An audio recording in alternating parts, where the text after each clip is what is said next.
తెలంగాణలో కాంగ్రెస్ పార్టీ అధికారంలోకి వచ్చి దాదాపుగా 2.5 సంవత్సరాలు అయితా ఉంది. కాంగ్రెస్ పార్టీ అధికారంలోకి వచ్చిన కాంచెలి ఒకటే ప్రశ్న, నామినేటెడ్ పదవులు ఇంకెప్పుడు ఇస్తారని. ఆచితూచి అడుగులేస్తా ఉంది కాంగ్రెస్ పార్టీ అనేది క్లియర్ కట్గా కనబడతా ఉంది.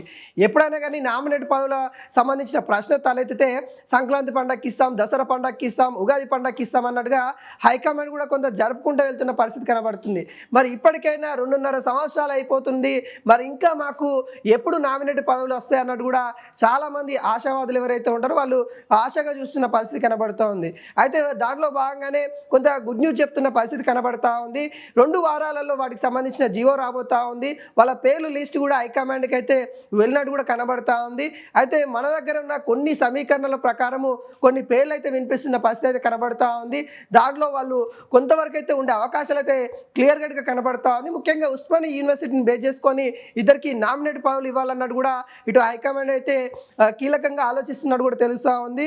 అదేవిధంగా నిజామాబాద్ సంబంధించి కూడా మనం క్లియర్ కట్గా అక్కడ చూసినట్లయితే ఇప్పటికే 6 అయితే రాష్ట్ర స్థాయికి సంబంధించిన పదవులు అయితే వచ్చాయి. కానీ మళ్ళీ అక్కడ ఇంకొకరికి ఇవ్వాలి అన్నట్టుగా అధిష్టానం ఆలోచిస్తున్నట్టుగా అయితే కనబడతా ఉంది. అక్కడ మహేష్ కుమార్ గౌడ్ అంటే పార్టీ అధ్యక్షులు ఎవరైతే ఉన్నారో వాళ్ళకి సొంత జిల్లా కాబట్టి అక్కడ ఎక్కువ పదవులు పోతున్నాయనే వాదన కూడా బలంగా వినబడతా ఉంది.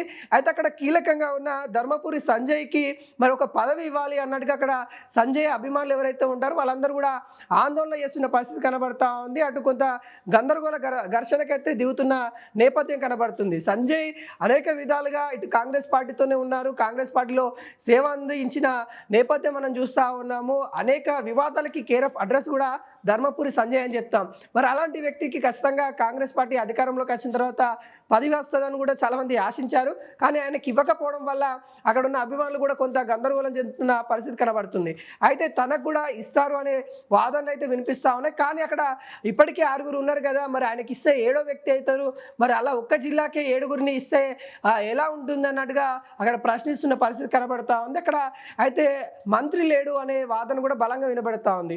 ఉమ్మడి నిజామాబాద్ సంబంధించిన జిల్లాకి మంత్రి లేడు కాబట్టి అక్కడ కూడా క్రియాశీలక కార్యాచరణ కావాలంటే అక్కడ కూడా కీలకంగా ఉన్న వ్యక్తులకి ఏదో ఒక పదవి ఇవ్వాలి కాబట్టి ఇస్తాము అనే విధంగా హైకమాండ్ సమర్థించుకునే పరిస్థితి అయితే క్లియర్ కట్గా కనబడుతుంది.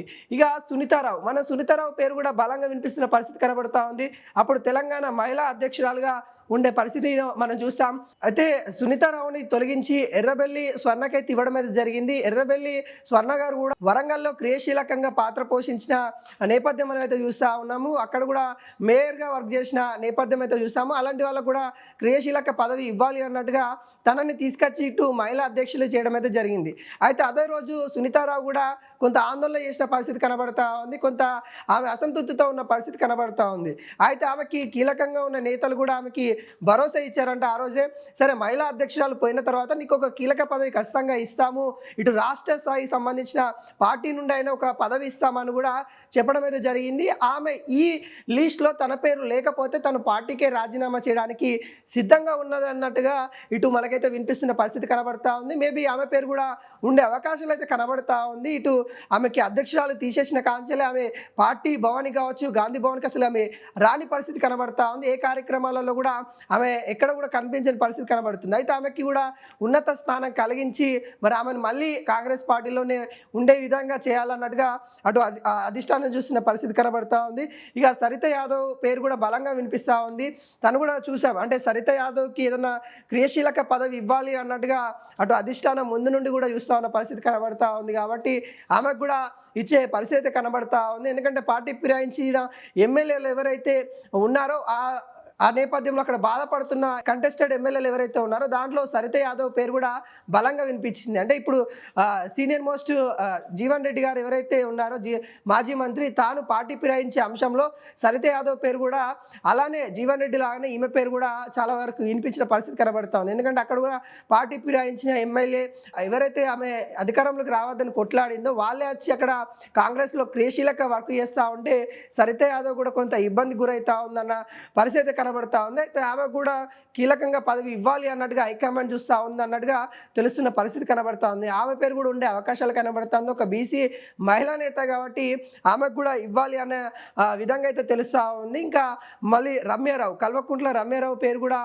బలంగా వినిపిస్తున్న పరిస్థితి కనబడతా ఉంది. సీనియర్ నాయకురాలు, తనకు కూడా ఇంకా ఎటువంటి పదవి ఇవ్వని పరిస్థితి కనబడతా ఉంది. పార్టీ పదవులు అంత క్రియాశీలక పదవులు అయితే తనకు ఇవ్వలేదు.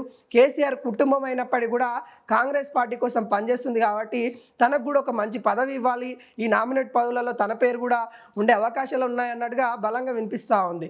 అయితే మహిళల పేర్ల బాగా ఉండే అవకాశాలు అయితే కనబడతా ఉంది. మహిళలకి ఈ నామినేటెడ్ పదవులలో మహిళలకు ఎక్కువ అవకాశం కలిగించాలన్నట్టు కూడా హైకమాండ్ అయితే చూస్తున్న పరిస్థితి కనబడతా ఉంది. దాంట్లోనే ప్రధానంగా వీళ్ళ పేర్లు అయితే వినిపిస్తున్న పరిస్థితి కనబడతా ఉంది. అయితే ఉస్మానియా యూనివర్సిటీ నుండి కూడా 2 కీలకమైన పదవులు అయితే ఉంటాయి అన్నట్టు కూడా అక్కడ ఆశావాదులు ఎవరైతే ఉంటారో వాళ్ళు కూడా వ్యక్తం చేస్తూ ఉన్నట్టు చెలగాని దయాకర్ కావచ్చు, లేకుంటే చరణ్ కౌశిక్ యాదవ్ కావచ్చు, వీళ్ళు కూడా ప్రధానంగా పేర్లు అయితే వినిపిస్తున్న పరిస్థితి అయితే కనబడుతుంది. మరి చూడాలి, అంటే మొత్తానికి ఇటు ధర్మపురి సంజయ్, మరియు సునీతారావు, రమ్యారావు, సరితా యాదవ్ వీళ్ళ పేర్లైతే ప్రధానంగా అయితే వినిపిస్తున్న పరిస్థితి కనబడతా ఉంది. మరి చూడాలి హైకమాండ్ ఏం ఆలోచిస్తుంది. 2 వారాలలో ఈ లిస్టు వచ్చే అవకాశాలు అయితే ఉన్నట్టు కూడా తెలుస్తూ ఉంది.